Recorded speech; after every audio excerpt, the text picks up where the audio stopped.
Bienvenidos a las historias de Lilith. Bueno, bienvenidos a todos. Estamos ya en el capítulo 12, hemos llegado hasta este punto donde nuestra investigadora se encuentra en problemas por culpa de Chilton, ¿se acuerdan?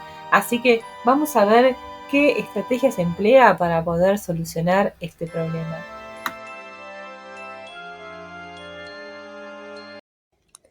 Capítulo 32. El Grumman Gulfstream que transportaba al Dr. Lecter aterrizó en Memphis levantando sus neumáticos 2 nubecillas de humo azul. De acuerdo con las instrucciones emitidas por la torre de control, se dirigió hacia los hangares de la Guardia Aérea Nacional situados a considerable distancia de la terminal de pasajeros. Una ambulancia del servicio de emergencia y un coche oficial se hallaban a la espera en el interior del primer hangar. La senadora Ruth Martin contemplaba a través de los cristales ahumados del coche oficial a los soldados que sacaron la camilla del Dr. Lecter del avión. Experimentó el impulso de correr hacia la figura atada y enmascarada y arrancarle la información, pero era demasiado inteligente para cometer ese error. El teléfono de la senadora zumbó. Su secretario, Brian Gossage, levantó el auricular desde el asiento plegable del vehículo. «Es el FBI, Jack Crawford», anunció Gossage. La senadora Martin levantó la mano para tomar el teléfono sin apartar la mirada del Dr. Lecter. «¿Por qué no me dijo usted nada del Dr. Lecter, señor Crawford?» «Porque temí que fuera usted a hacer lo que está haciendo, señora Martin».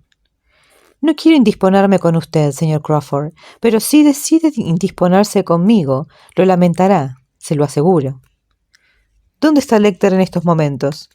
«Ante mis ojos, lo estoy contemplando». «¿La oye?» «No». «Señora Martin, escúcheme. Usted quiere ofrecer una serie de garantías personales a Lecter. De acuerdo, adelante. Pero hágame un favor. Deje que el doctor Alan Bloom le dé instrucciones antes de entrevistarse con Lecter. Bloom puede prestarle a usted una ayuda inestimable. Créame». «Cuento con asesoramiento profesional. Espero que sea más válido que el de Chilton». En aquel instante, la cara del Dr. Chilton apareció tras el cristal del coche oficial.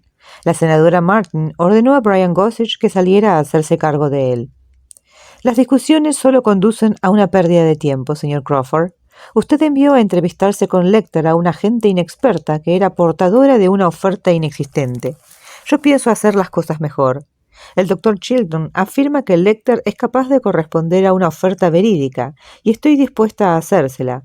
Y aquí no entran papeleos, ni trámites, ni altos cargos, ni méritos. Si conseguimos rescatar a Catherine sana y salva, todo el mundo olerá a rosas, usted incluido. Si muere, me importa un comino las excusas». «Utilícenos entonces, senadora Martin». Ella no percibió cólera en la voz de Crawford, sino solamente un tono sereno, distante y profesional con el cual se identificó y al que respondió de inmediato. «Explíquese. Si obtiene alguna información, comuníquenosla para que podamos actuar de inmediato. No omita detalles. Asegúrese de comunicárnosla por entero. Comuníquela asimismo a la policía local. No deje que crean que manteniéndonos a nosotros al margen la complacerán más a usted». «Ahora mismo va a venir Paul Crendler del Departamento de Justicia. Él se encargará de ello». «¿Quién es el oficial de mayor rango que está en este momento con usted?» «El mayor Bachman, de la Oficina de Investigación de Tennessee». «Muy bien. Si no es demasiado tarde, procure mantener al margen a los medios de comunicación.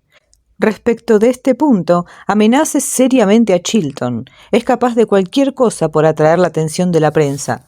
No queremos que Buffalo Bill se entere de nada. Cuando lo encontremos, tenemos la intención de emplear el equipo de rescate. Es fundamental atacarle con rapidez para evitar que se atrinchere. ¿Tiene intención de interrogar usted a Lecter personalmente?» «Sí». «Tendrá la bondad de hablar primero con Clarice Starling. Está en camino». «¿Con qué objeto? El Dr. Chilton me ha resumido todo el material que ha obtenido esa muchacha. Ya hemos hecho bastante el tonto». La cara de Chilton volvió a hacer visajes tras el cristal, pronunciando palabras sin sonido. Brian Gossage le puso una mano en la muñeca y sacudió la cabeza. Quiero tener acceso a Lecter después de que usted haya hablado con él, dijo Crawford. Señor Crawford, Lecter ha prometido que dará el nombre de Buffalo Bill a cambio de ciertos privilegios. Digo privilegios, y en realidad no son sino una serie de comodidades. Si no cumple su promesa, puede usted quedárselo para siempre. Senadora Martin, lo que voy a decirle es delicado, pero no me queda más remedio que decírselo. Ocurra lo que ocurra, sobre todo, no le suplique. De acuerdo, señor Crawford. Disculpe, pero en este momento no puedo seguir hablando. Colgó el teléfono. Si me equivoco, mi hija morirá igual que las otras 6 víctimas cuyos casos ha dirigido usted, añadió entre dientes, indicando con un gesto a Gossage y Chilton que subiesen al coche. El doctor Chilton había solicitado disponer en Memphis de un despacho en el cual pudiese celebrarse la entrevista entre la senadora Ruth Martin y Aníbal Lecter. A fin de ahorrar tiempo, en el primer hangar se había acondicionado apresuradamente una salita de guardia.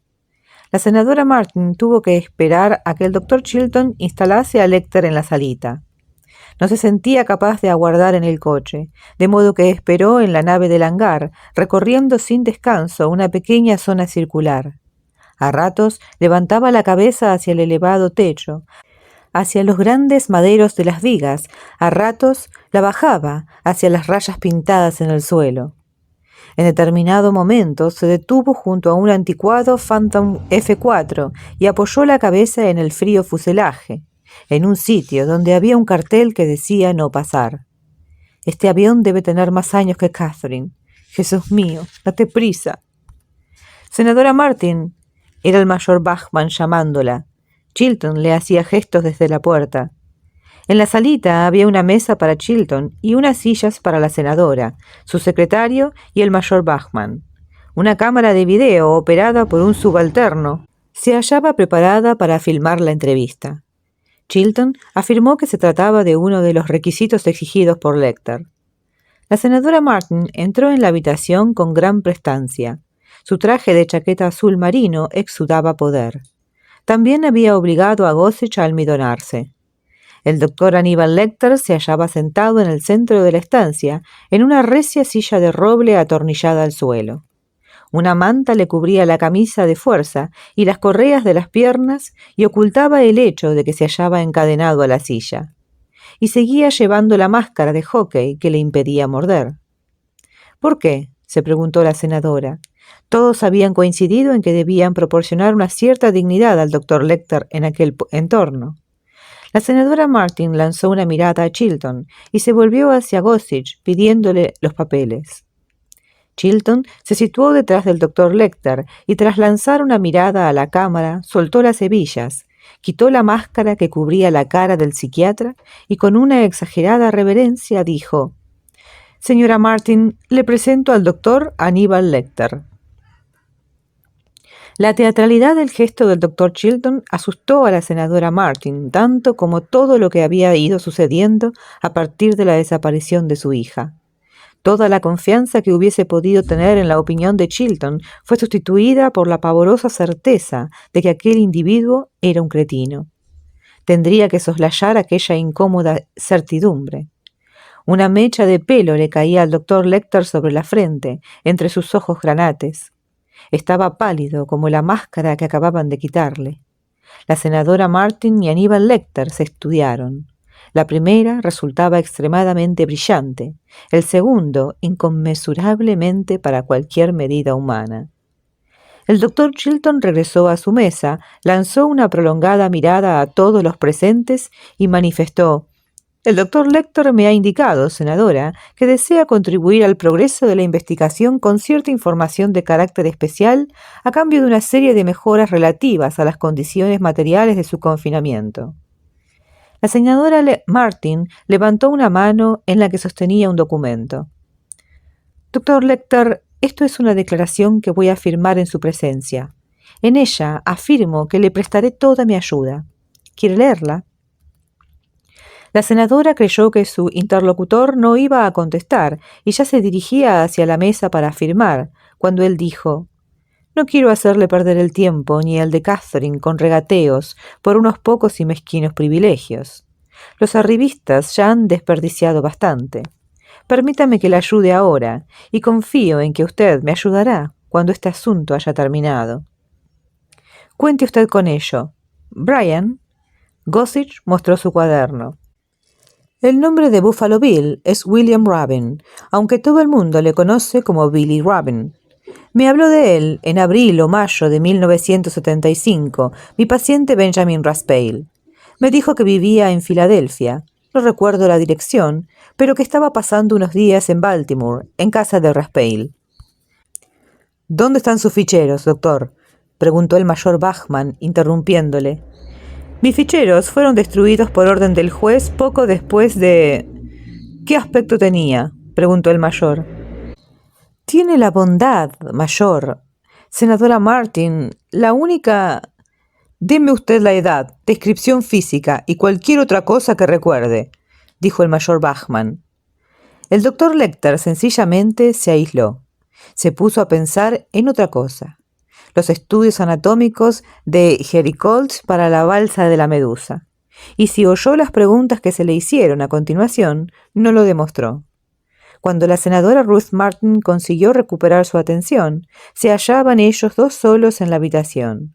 Ella tenía en la mano el cuaderno de notas de Gossage. Los ojos del doctor Lecter se posaron en ella. «Esa bandera huele a cigarro habano», dijo.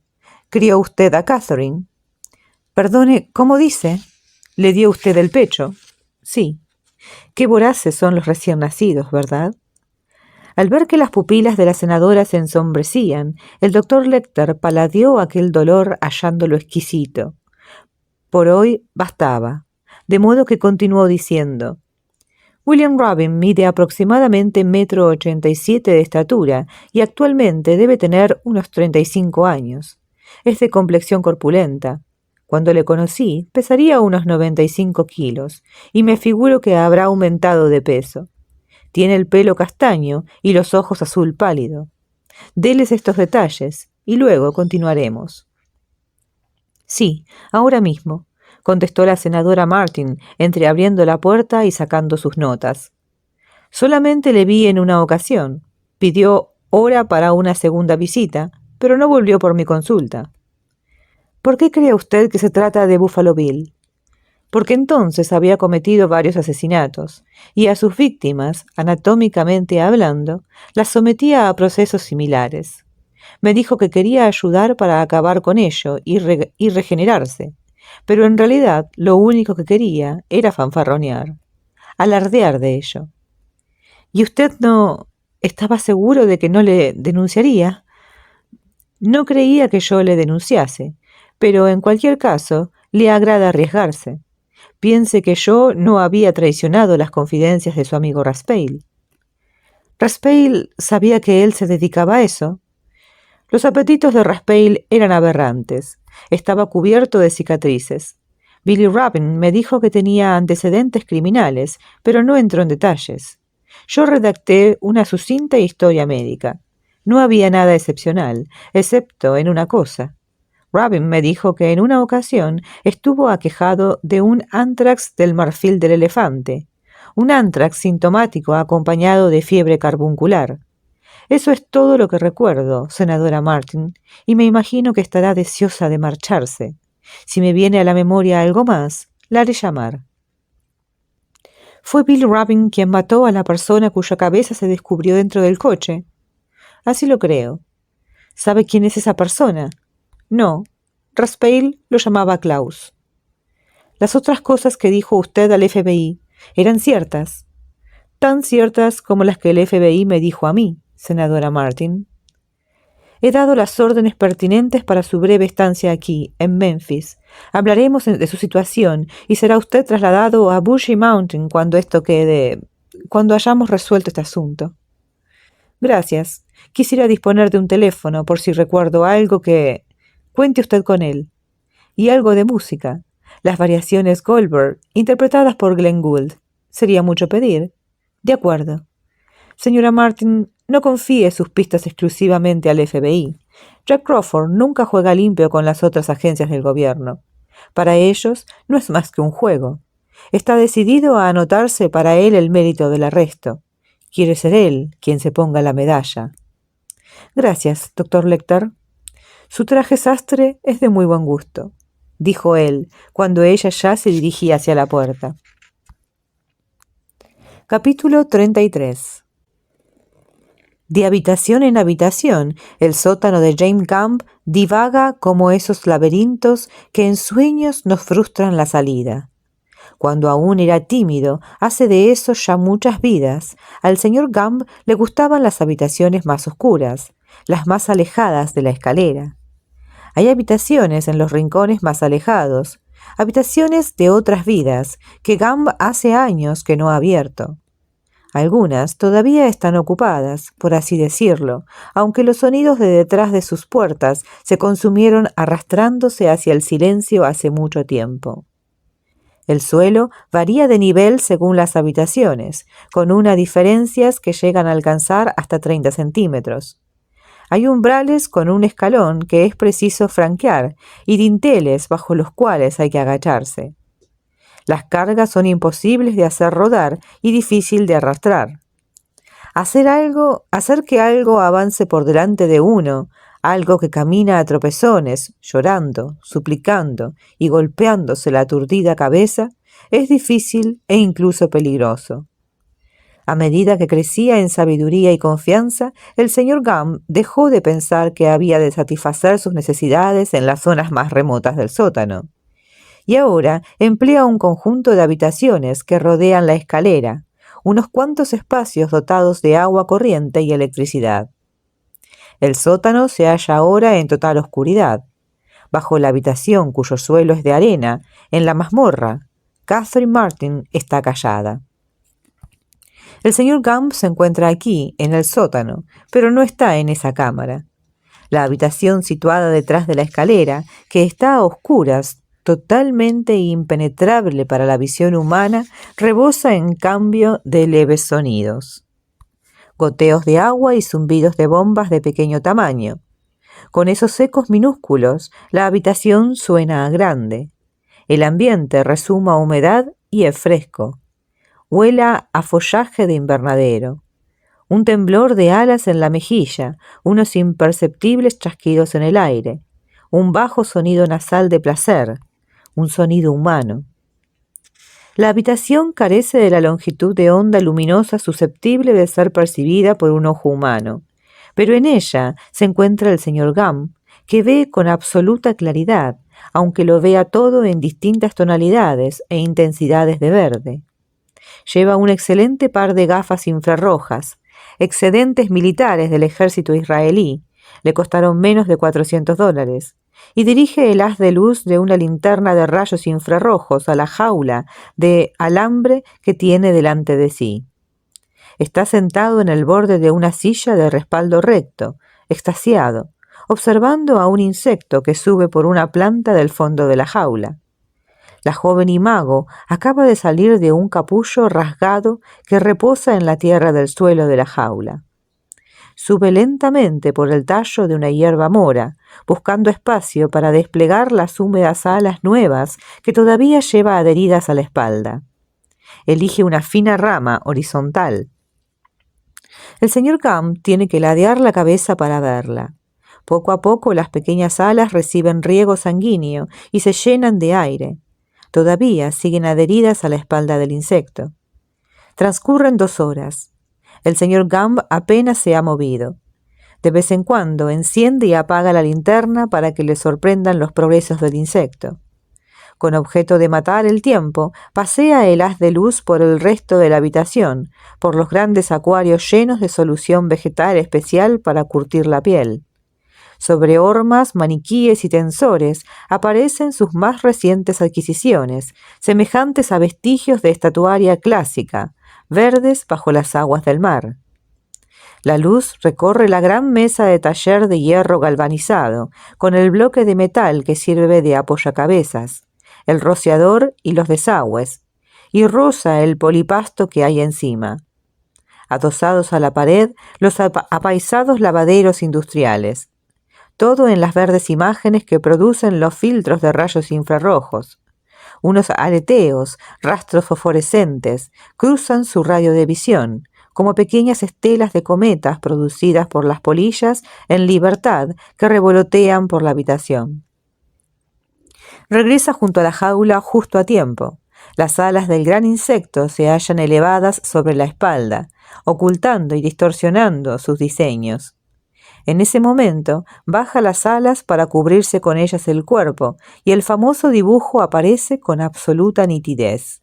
Una calavera humana, prodigiosamente ejecutada en el aterciopelado dorso, le contempla desde la espalda de la polilla. Bajo el cráneo sombrío de la calavera figuran los agujeros negros de los ojos y los prominentes pómulos. Debajo de ellos, una sombra oscura como una mordaza cruza la cara por encima del mentón. La calavera reposa sobre una peana, acampanada como la corona de una pelvis. Una calavera coronando una pelvis, dibujada en la espalda de una polilla por un capricho de la naturaleza. El señor Gump se siente lleno de alegría y ligero en su interior. Se inclina hacia adelante y sopla con dulzura por encima de la polilla. El animal yergue su puntiaguda trompa y emite un chillido de irritación. Él se aleja sin hacer ruido y se dirige con la linterna a la habitación, donde se encuentra la tapa de la mazmorra. Abre la boca para acallar su respiración. No quiere estropear su calma y su buen humor provocando ruidos en el pozo. Las lentes de las gafas, sujetas a sus pequeñas monturas protuberantes, parecen ojos de cangrejo sobre apéndices. El señor Gump sabe que las gafas no le favorecen en absoluto, pero se ha divertido mucho con ellas en la negrura del sótano, en ocasiones memorables, entreteniéndose con juegos de sótano. Se inclina sobre el pretil y enfoca su haz de luz invisible hacia el fondo del pozo. El material yace tendido de lado, encogida como una gamba. Parece dormir. Junto a ella tiene el cubo sanitario. Ya no ha vuelto a cometer la necedad de romper el cordel, intentando trepar por las lisas paredes del pozo. Duerme agarrando una esquina del jergón en la que apoya la cara y chupándose el pulgar. Contemplando a Catherine, paseando la linterna de infrarrojos una y otra vez por todo su cuerpo, el señor Gump se prepara para los verdaderos problemas que le esperan. La piel humana es endemoniadamente difícil de manejar si la exigencia de perfección es tan elevada como la que ambiciona el señor Gump. Le es preciso tomar fundamentales decisiones de estructura, la primera de las cuales es dónde colocar la cremallera. Mueve la linterna por la espalda de Catherine. Lo normal sería poner la abertura en la espalda, pero entonces, ¿cómo vestir la prenda por sí solo? No es el tipo de cosa para la cual se pida ayuda, por excitante que le parezca esa perspectiva. Conoce ciertos lugares, determinados círculos, donde sus labores serían muy admiradas. Existen ciertos yates en los que podría ataviarse con sus prendas, pero eso habrá de esperar. Debe hacer cosas que pueda emplear por sí solo. Rasgar la parte anterior por el centro sería un sacrilegio. Rechaza tal posibilidad alejándola de inmediato de su mente. El señor Gump no puede apreciar el color de Catherine a la luz de la linterna infrarroja, pero diría que ha adelgazado. Cree que cuando la capturó debía estar haciendo régimen. La experiencia le ha enseñado a esperar de 4 días a una semana antes de cosechar la piel. Una rápida pérdida de peso afloja la piel y la torna más fácil de quitar. Además, el hambre consume una gran parte de la energía de sus suministradoras de material, tornándolas más manejables, más dóciles. A algunas les sobreviene una lánguida resignación. No obstante, al mismo tiempo es preciso alimentarlas lo suficiente para que no se apodere de ellas la desesperación e impedir así las rabietas destructivas que podrían deteriorar la piel. Definitivamente ha perdido peso. Esta es tan especial, tan crucial para la labor que tiene entre manos que no puede soportar la espera, ni tiene por qué esperar. Mañana por la tarde lo hará, o por la noche, como máximo al día siguiente. Pronto. Capítulo 34. Clarice Starling reconoció el letrero de Stonehenge Villas por haberlo visto en televisión. La urbanización, situada en la zona oriental de Memphis, era un conjunto de casas unifamiliares y bloques de apartamentos que formaba una amplia U en torno a una plaza central que hacía las veces de aparcamiento. Starling estacionó el Chevrolet Celebrity que había alquilado en el centro de la plaza. Aquí vivían empleados bien pagados, de esos de camisa a rayas finas y traje cruzado, y jóvenes ejecutivos. Eso le decían los Trans Arms y los Iroc Z Camaros ahí aparcados. En un sector reservado del aparcamiento se veían caravanas para los fines de semana y lanchas de esquí acuático, cuyos brillantes colores relucían al sol. Stonehenge Villas. El nombre irritaba a Starling cada vez que miraba el letrero. Seguro que todos los apartamentos estaban decorados con muebles de mimbre blanco y moquetas de tono melocotón. Bajo el cristal de todas las mesas de café, fotos y un ejemplar de Cenas para dos y Secretos de la Fondue. Starling, cuya única vivienda consistía en un cuarto compartido con una compañera en la academia del FBI, tenía una actitud severamente crítica hacia esas cosas. Tenía que conocer a Catherine Baker Martin y le extrañó que la hija de una senadora viviese en ese lugar. Starling había leído el material biográfico recopilado por el FBI, el cual mostraba que Catherine Martin brillaba por su bajo rendimiento en los estudios. Había suspendido el examen de ingresos de Farmington y pasados 2 desdichados y oscuros años en Middlebury. Actualmente era alumna de Southwestern, donde al mismo tiempo hacía prácticas de magisterio. Starling creía no equivocarse al imaginarla como una colegiala preocupada exclusivamente por sí misma, bastante obtusa, una de esas personas que no escuchan. Se dijo, de todos modos, que había de procurar ser objetiva en su opinión, pues no se hallaba libre de prejuicios, y además este tema suscitaba sus rencores. Starling había realizado sus estudios en escuelas estatales, gracias a sucesivas becas, y sus notas siempre habían sido mucho mejores que su ropa. Conocía a un sinfín de hijos de familias pudientes y desgraciadas, niños bien que iban al internado a perder el tiempo. Y aunque la mayoría le importasen un comino, con el tiempo se había dado cuenta de que la falta de atención es muchas veces una estratagema para esquivar el sufrimiento, y a menudo se interpreta equivocadamente como superficialidad e indiferencia. Mejor sería pensar en Catherine como la niña que salía a navegar con su padre, recordándola tal como aparecía en la película que vio en la televisión, acompañando la súplica de la senadora Martin. Se preguntó si de pequeña Catherine se habría esforzado en agradar a su padre. Se preguntó también qué estaría haciendo la niña cuando le comunicaron que su padre había muerto, de un ataque al corazón a los 42 años. Starling estaba convencida de que Catherine lo echaba de menos. Echar de menos al padre, esa herida común, hizo que Starling se sintiera próxima a la joven. Era fundamental que Catherine Martin suscitase sus simpatías, porque ello la ayudaría a realizar bien el trabajo que tenía entre manos. Starling vio enseguida dónde se hallaba el apartamento de Catherine. 2 coches patrulla de la policía de Tennessee estaban aparcados ante la puerta. Cerca, en el asfalto del aparcamiento, había manchas de polvo blanco. La delegación del FBI en Tennessee debía haber recogido muestras de manchas de aceite con polvo de piedra pómez o algún otro material inerte. Crawford había dicho que contaba con un personal muy eficiente. Clarice se dirigió hacia el sector donde se hallaba estacionadas las caravanas y las lanchas. Era cerca del apartamento de Catherine. Ahí es donde Buffalo Bill se apoderó de ella, a tan poca distancia de la puerta de su casa, que al salir la dejó abierta. Algo la indujo a salir. Debió ser algo de aspecto inofensivo y habitual.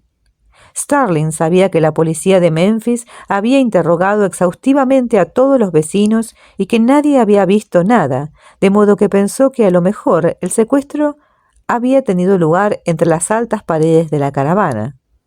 Él debió estar observándola desde allí, sentado dentro de algún vehículo forzosamente. pero Buffalo Bill sabía que Catherine estaba aquí, en casa. Seguramente se fijó en ella en algún otro sitio y anduvo siguiéndola, aguardando la ocasión propicia. Las chicas del tamaño de Catherine no abundan. Seguro que no se limitó a merodear al azar en espera de que apareciese una mujer del tamaño deseado. Podía pasarse días sin que apareciese ninguna. Todas las víctimas eran grandes. Todas ellas eran grandes. Algunas, además, estaban gordas, pero todas eran grandes. Tiene que hacer prendas que le quepan. Al recordar las palabras del doctor Lecter, Starling se estremeció. El doctor Lecter ahora estaba en Memphis. Starling realizó una profunda inspiración, hinchó los carrillos y expulsó el aire con lentitud. Veamos qué averiguamos acerca de Catherine. Un soldado de las fuerzas del estado de Tennessee, tocado con el característico sombrero de uniforme, abrió la puerta del apartamento de Catherine Martin. Cuando Starling le mostró sus credenciales, le indicó con un gesto que pasase. «Agente, tengo que examinar la escena del secuestro», dijo Starling. La escena del secuestro le pareció expresión adecuada para un hombre que bajo techo no se quitaba el sombrero. Él asintió con un gesto de cabeza y añadió: «Si suena el teléfono, no haga caso. Contestaré yo». Sobre la superficie de la cocina, unida al cuarto de estar, Starling vio una cinta magnetofónica conectada al teléfono. Junto a este había 2 teléfonos nuevos. Uno de ellos carecía de disco de marcar, línea directa con el departamento de seguridad de Southern Bell, encargado de localizar las llamadas. «¿Puedo ayudarla en algo?», le preguntó el agente. «¿Ha terminado la policía con el registro?» «El apartamento ya puede ser usado por la familia. Yo estoy aquí exclusivamente por el teléfono. Puede tocar todo lo que quiera, si es que eso es a lo que se refiere». «Muy bien, voy a echar un vistazo». «De acuerdo». El agente recuperó el periódico que había escondido bajo el sofá y se arrellanó nuevamente en los almohadones. Starling quería concentrarse. Hubiera deseado estar sola en aquel apartamento, aunque se dijo que tenía suerte de que la vivienda no estuviese atestada de policías. Empezó por la cocina. Los utensilios revelaban que no estaba equipada para una cocinera de verdad. Catherine, según había declarado su novio, había ido a buscar palomitas de maíz. Clarice abrió el frigorífico. Había 2 cajas de palomitas para tostar en el microondas. Desde la cocina no se veía el aparcamiento. «¿De dónde es?» La primera vez, Starling no captó la pregunta. «¿De dónde es?» Desde el sofá, el agente la miraba por encima del periódico. «De Washington», contestó. «Bajo la fregadera, sí, rasguños en el codo del desagüe. Habían sacado el sifón y lo habían investigado. Bien por la delegación del FBI de Tennessee. Los cuchillos no estaban afilados. El lavavajillas había funcionado, pero no lo habían vaciado. El frigorífico no contenía más que queso fresco desnatado y algunos envases de Macedonia de frutas. Catherine Martin compraba comida preparada, seguramente siempre en el mismo establecimiento, algún supermercado cercano. ¿Quién sabe si alguien espiaba dicho centro comercial? No estaría de más comprobarlo. ¿Es usted de la oficina del fiscal general? No, del FBI. El fiscal general está a punto de llegar. Lo he oído al salir. ¿Cuánto tiempo hace que está en el FBI? En el cajón de las verduras había una col de goma. Starling la hizo rodar y examinó el departamento interior especialmente diseñado para esconder joyas. Vacío. ¿Cuánto tiempo hace que está en el FBI? Starling se quedó mirando al joven policía. «Mire, agente, le voy a decir una cosa. Seguramente tendré que hacerle un par de preguntas cuando haya terminado de examinar todo esto. Supongo que me prestará su ayuda». «Por supuesto, todo lo que pueda hacerle». «Estupendo. Entonces, charlaremos luego. Ahora tengo que concentrarme en lo que estoy haciendo». «Como quiera». El dormitorio era luminoso, soleado, y poseía un perezoso ambiente que agradó a Starling. Estaba decorado con un mobiliario y unas tapicerías de una calidad superior a la que podrían permitirse la mayoría de muchachas de la edad de Catherine. Había un biombo de Coromandel, 2 piezas de esmalte cloisonné en las estanterías y un hermoso secretaire de raíz de nogal. 2 camas gemelas. Starling levantó el borde de las colchas. La cama de la izquierda estaba provista de ruedas. La de la derecha, no. Catherine debe juntarlas siempre que se le antoja. Debe tener un amante cuya existencia el novio desconoce. O a lo mejor ella y el novio pasan algunas noches aquí.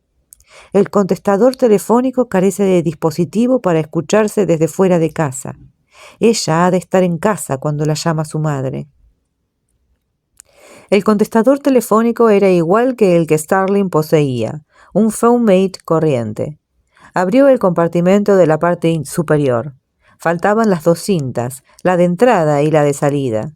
En su lugar había una nota que decía «Cintas en poder del FBI de Tennessee número 6».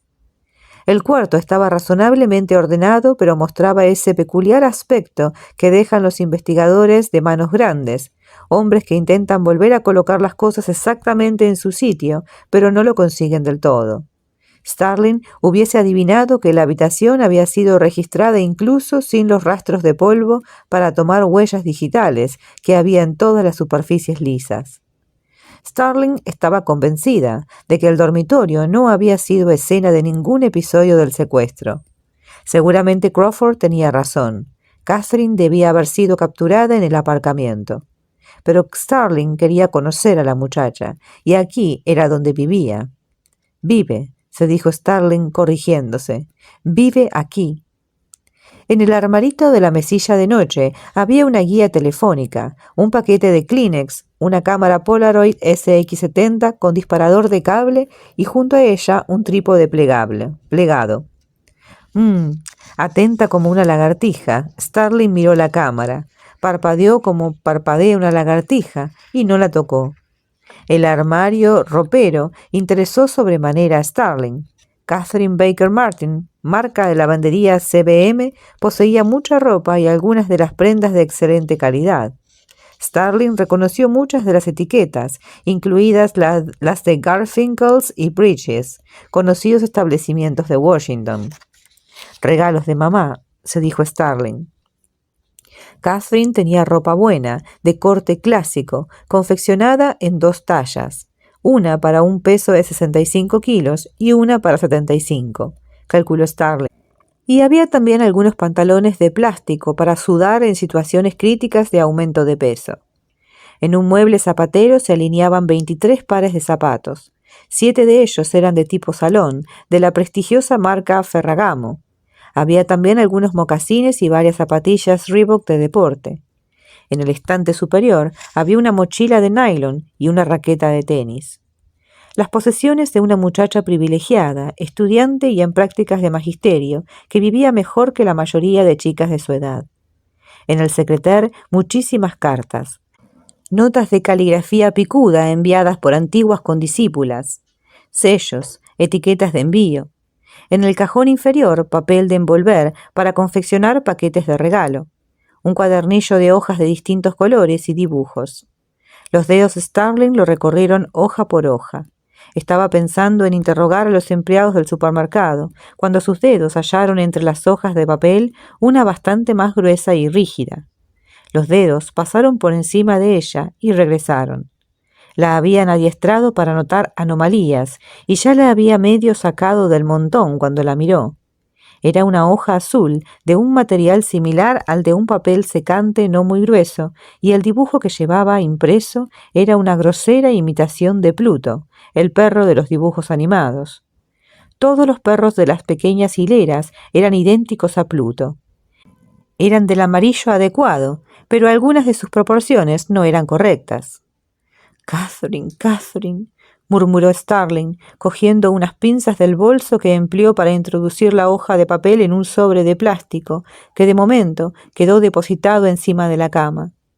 El joyero que había en el tocador era un estuche de piel, idéntico al que aparece en el dormitorio de cualquier muchacha. Los 2 cajoncitos frontales y la bandeja contenían billutería. Ninguna joya buena. Starling se preguntó si guardaría las joyas de valor en la col de goma del frigorífico, y en caso afirmativo, ¿quién las habría cogido?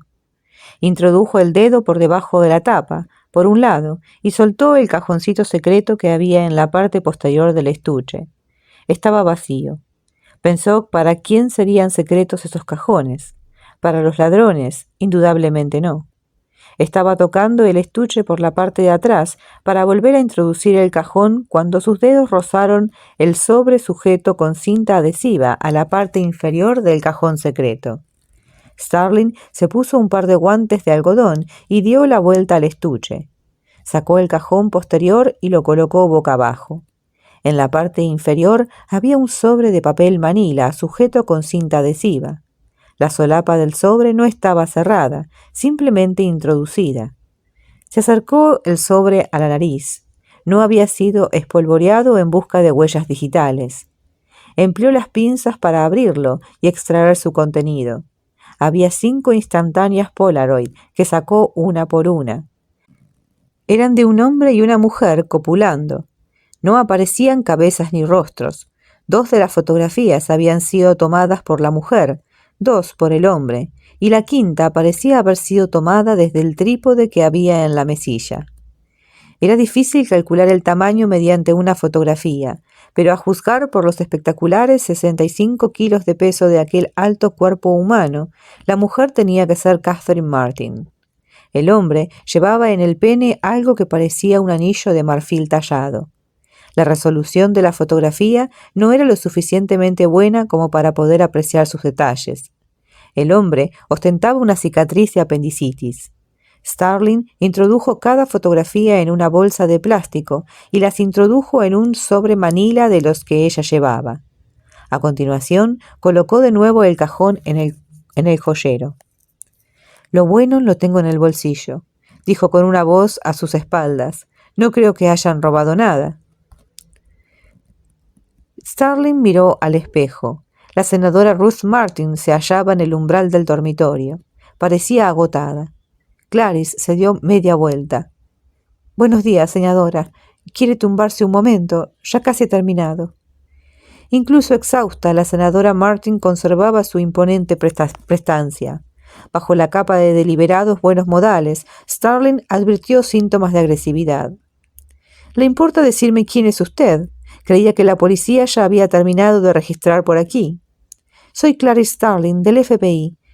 ¿Ha hablado con el doctor Lecter, senadora?» «Me ha dado un nombre». La senadora Martin encendió un cigarrillo y observó a Starling de pies a cabeza. «Veremos de qué nos sirve.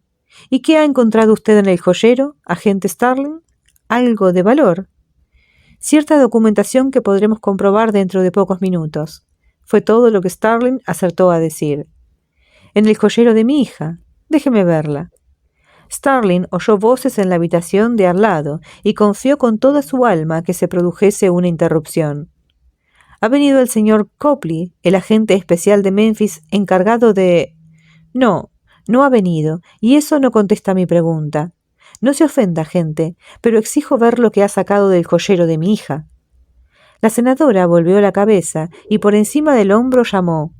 «Paul, Paul, ¿quieres venir, por favor?» «Agente Starling, conocerá usted sin duda al señor Crendler, del Departamento de Justicia. Paul, esta es la chica que Jack Crawford envió a entrevistar a Lecter». La calva de Crendler aparecía bronceada y para sus 40 años estaba en forma. «Hola, señor Crendler», dijo Starling. «He oído hablar mucho de usted. Enlace de la Comisión Criminal del Congreso, mediador en desavenencias, como mínimo adjunto del fiscal general. Jesús bendito, sálvame, te necesito». «La agente Starling ha encontrado algo en el joyero de mi hija, algo que ha introducido en un sobre manila de su propiedad. Creo que hemos de ver de qué se trata, ¿no te parece?» «Agente», ordenó Crendler. «¿Puedo hablar un instante con usted, señor Crendler?» «Por supuesto». «Después», declaró Crendler tendiendo la mano. Starling tenía la cara ardiendo. Sabía que la senadora Martin estaba fuera de sí, pero jamás le perdonaría a Crendler la sombra de duda que atravesó su cara. Jamás. «Aquí tiene», dijo Starling, y le entregó el sobre. Crendler contempló la primera fotografía y había ya cerrado la solapa del sobre cuando la senadora Martin le cogió el sobre de las manos. Fue muy doloroso verla examinar las fotografías. Al terminar, se acercó a la ventana y permaneció de espaldas, con la cara vuelta hacia el cielo, encapotado y los ojos cerrados. A la luz del día se la veía envejecida, y al encender un cigarrillo le tembló la mano. «Senadora, empezó a decir Krendler. «Esta habitación ha sido previamente registrada por la policía», le interrumpió la senadora, «y estoy segura de que han encontrado estas fotografías y han tenido el sentido común de dejarlas donde estaban y no mencionar su existencia». «No, no las han encontrado», replicó Starling. La senadora sufría, pero qué caray, había cosas que no podían dejarse pasar. «Senadora Martin, usted misma se da cuenta de que hemos de averiguar quién es este hombre. Si se trata del novio de Catherine, mejor que mejor. Puedo averiguarlo en menos de 5 minutos. Nadie más verá estas fotografías, y Catherine no tiene por qué saber que han sido descubiertas. Yo me ocuparé de ello». La señora Martin metió el sobre en su bolso y Krendler se lo permitió. «Senadora Martin, ¿fue usted quien cogió las joyas de la col de goma que estaba en el frigorífico?», le preguntó Starling. El secretario de la señora Martin, Brian Gossage, asomó la cabeza por la puerta. «Disculpe, senadora, acaban de instalar el terminal. Ya podemos contemplar cómo investigan el nombre de William Robin en el FBI». «Vaya, señora Martin», le instó Krendler. «Estaré con usted dentro de unos momentos». Ruth Martin salió de la habitación sin contestar a la pregunta de Starling. Clarice tuvo ocasión de examinar a Krendler mientras éste cerraba la puerta del dormitorio. El traje que vestía acreditaba a su sastre y no iba armado. El medio centímetro inferior de los tacones de sus zapatos relucía de tanto andar sobre mullidas moquetas, y los bordes de los tacones parecían afilados. Krendler permaneció un instante con la mano en el pomo de la puerta, inclinada la cabeza. «La felicito por la eficacia de su registro», dijo al darse la vuelta. Starling no iba a dejarse comprar por tan poco. Sin contestar, se lo quedó mirando fijamente. «Veo que en Cuántico enseñan a registrar con gran minuciosidad», añadió Krendler. «Efectivamente, pero no enseñan a robar». «De eso no tengo la menor duda», replicó Krendler. «Pues nadie lo diría. Basta, cambiemos de tema. Habrá que investigar el asunto de las fotografías y el de la col de goma, ¿no le parece?» «Sí. ¿Qué es eso del nombre de William Robin, señor Krendler?» «Lecter afirma que ese es el nombre de Buffalo Bill. Este es el texto del mensaje que hemos transmitido a la sección de identificación y también al CINC. Fíjese». Y le entregó una transcripción de la entrevista de Lecter con la senadora Martin, una copia borrosa efectuada por una impresora matricial de agujas. «¿Qué opina?», le preguntó Krendler cuando ella terminó de leerla. «No dice nada que pueda comprometerle», contestó Starling. «Dice que se trata de un varón de raza blanca, que en determinado momento estuvo aquejado de antrax contagioso de marfil de elefante. Eso, ocurra lo que ocurra, no da pie a que pueda acusársele de mentir. Como máximo, alegaría haberse equivocado. Espero que todo esto sea verdad, pero podría haberse burlado de la senadora para divertirse, señor Krendler. Es un hombre perfectamente capaz de ello. ¿Le conoce usted?». Krendler contestó negativamente con la cabeza y expulsó aire por la nariz. «Que sepamos, el doctor Lecter ha asesinado a 9 personas. Ahora no está en libertad, pero no importa. Aunque fuese capaz de resucitar a los muertos, jamás le dejarían salir. De modo que lo único que le queda es divertirse. Por eso simulábamos». «Sé lo que estaban simulando. He oído la cinta de Chilton. No diré que haya sido un error, pero sí que ese juego ha terminado. Ciencias del comportamiento va a limitarse a investigar la pista que usted obtuvo, el aspecto transexual y nada más. Y mañana estará usted de nuevo en la academia, en clase». «Dios mío. He descubierto otra cosa». La hoja de papel de colores había permanecido inadvertida en la cama. Se la entregó a Krendler. «¿Qué es esto?». «Parecen dibujos de Pluto». Le obligó a que preguntase el resto. Él exigió la información con un gesto de mano. «Estoy casi segura de que es un secante de ácido, LSD, seguramente de mediados de los 70 o quizá anterior. Actualmente tiene valor de curiosidad. Merece la pena investigar dónde lo consiguió. Para estar seguros, tendríamos que someterlo a ciertas pruebas. Lléveselo a Washington y entrégueselo al laboratorio. Se va usted a marchar dentro de pocos minutos.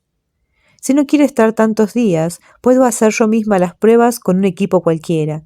Si la policía dispone de material de identificación de narcóticos, no hay más que seleccionar la prueba J y en 2 segundos se sabe si... Usted regresa a Washington y se va directo a la academia. El señor Crawford me ordenó... Sus órdenes son las que yo le estoy dando ahora. Ya no trabaja usted para Jack Crawford. Está usted a las órdenes de sus profesores, exactamente igual que cualquier otro estudiante, y su misión está en Cuántico. ¿Queda claro? A las 2:10 sale un avión. Tómelo. Señor Crendler, el doctor Lecter accedió a hablar conmigo después de haberse negado a hablar con la policía de Baltimore. Es posible que acceda nuevamente. El señor Crawford opina que... Crendler cerró la puerta con más fuerza de la que era necesaria. Agente Starling, no tengo por qué explicarle mis razones, pero escúcheme con atención. El papel de ciencias del comportamiento es meramente consultivo. Siempre lo ha sido, y a pesar del protagonismo de Jack Crawford, no pasará de serlo. Además, Crawford tendría que estar de permiso. Me sorprende que en sus circunstancias sea capaz de actuar con la eficacia con que lo ha hecho hasta ahora. Respecto de este asunto, al no consultar a la senadora Martin, ha cometido una tontería que puede costarle muy cara. Su hoja de servicios y el hecho de que esté muy próximo al retiro hace que ni siquiera ella pueda perjudicarle demasiado. De modo que, señorita, no se preocupe tanto de dejarle en buen lugar. Starling perdió un poco de los estribos.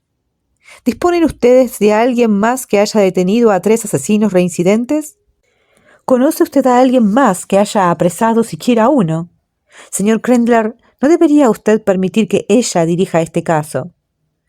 Seguramente debe usted ser una chica inteligente. De lo contrario, Crawford no la hubiera elegido. Pero le diré una cosa que no voy a repetir. Vigile sus palabras, o acabará usted de secretaria, por orden mía.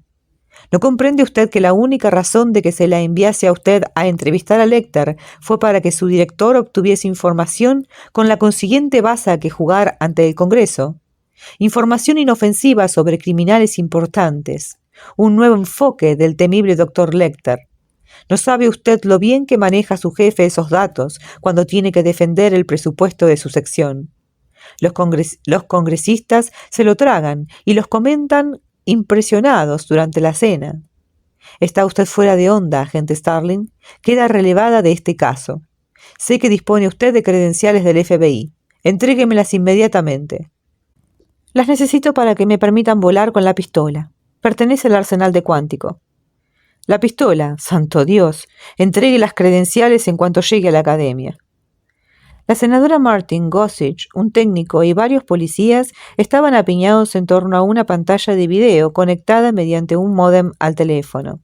El Centro de Información Nacional del Crimen emitía una constante información sobre el progreso de las investigaciones llevadas a cabo en Washington sobre los datos proporcionados por el Dr. Lecter. Una noticia procedente del Centro de Control Sanitario de Atlanta.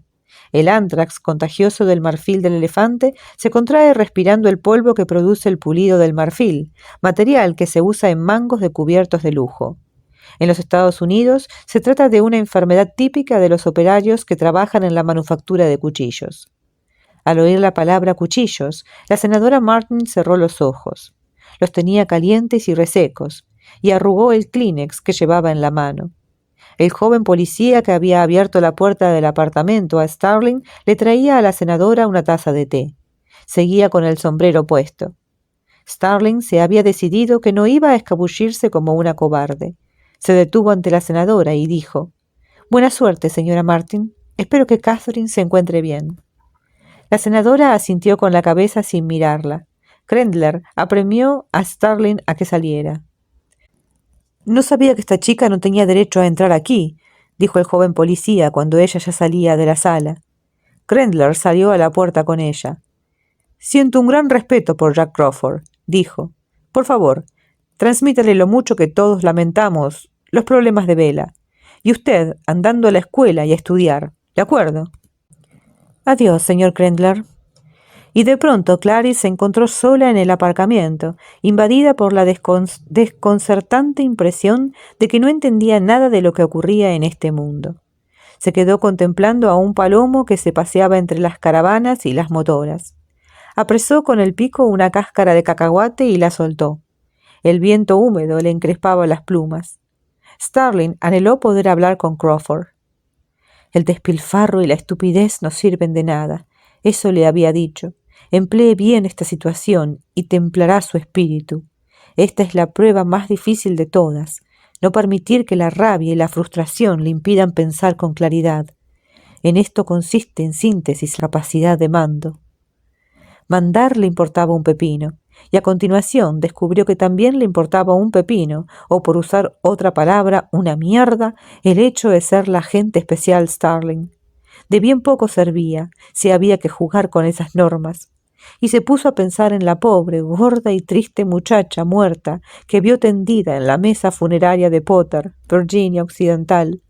Se pintaba las uñas con esmalte rojo, igual que estas condenadas lanchas deportivas. ¿Cómo se llamaba? Kimberly. Y una mierda me van a ver llorar estos gilipollas. Por Dios, todo el mundo se llamaba Kimberly. En su clase había 4 chicas. 3 chicos se llamaban Jean, con aquel fantasioso nombre de opereta. Kimberly hacía todo lo posible por acicalarse, aquellos agujeros en las orejas para ponerse bonita, para adornarse. Y Buffalo Bill le miró aquellos tristes senos planos, apoyó entre ellos el cañón de una pistola y le hizo una estrella en el pecho. Kimberly, su triste hermana gorda que se despilaba las piernas. Lo más natural era de esperar, a juzgar por la cara, los brazos y las piernas. Lo mejor que tenía Kimberly era la piel. Kimberly, donde quiera que estés, estás enfadada. A ella no la buscaba ningún senador. Para ella no había aviones que transportasen chalados. Chalado era una palabra que Starling no debía emplear. Muchas eran las cosas que Starling no debía hacer. Clarice echó un vistazo a su reloj de pulsera. Le sobraba 1 hora y media antes de que saliese el avión y había una pequeña cosa que sí podía hacer. Quería verle la cara al doctor Lecter cuando él dijese «Billy Rabin». Si Starling conseguía sostener la mirada de aquellos extraños ojos granate durante el tiempo suficiente, si conseguía atravesar la oscuridad que devoraba el centelleo de aquellos ojos, quizá vería algo útil. Estaba convencida de que vería regocijo. Gracias a Dios, aún conservo en mi poder las credenciales. Dejó 2 centímetros de caucho al arrancar y dejó atrás el aparcamiento. Llegamos hasta este momento y cuando las cosas no se podían complicar más, bueno, sí, se pueden complicar bastante más. Tenemos ahora a este militar molesto interfiriendo, tenemos a la senadora interfiriendo, todo por desencadenado, ¿no? Por el chisme este de Chilton. Nada, pobre agente, la verdad es que ella intentando hacer las cosas bien, pero se le complica, ¿no? ¿A cuántas personas nos ha pasado alguna vez eso? Veamos si persevera y si logra todo a pesar de las adversidades. Este es un poco el reflejo del mundo en el que vivimos, ¿verdad? Siempre creo yo que las personas que están en lo correcto tienen que luchar con cosas que no deberían, ¿verdad? Por lo menos no de parte de los seres humanos. Así que bueno, nada, la historia creo que hasta el momento es magnífica. Me encanta cómo está escrita, cómo se describe a los personajes, cómo se describe sus relaciones, cómo van sucediendo los hechos. Así que bueno, espero que a ustedes también. Mañana continuamos con la historia, ¿les parece? No se la pierdan. No se olviden entonces de suscribirse, de dejar like y comentar. Así puedo seguir haciendo más de estos videos. Y bueno, nada, para ustedes, ¿no? Y para mí, porque realmente me gusta mucho leer y compartirlo con ustedes. Gracias, los espero mañana.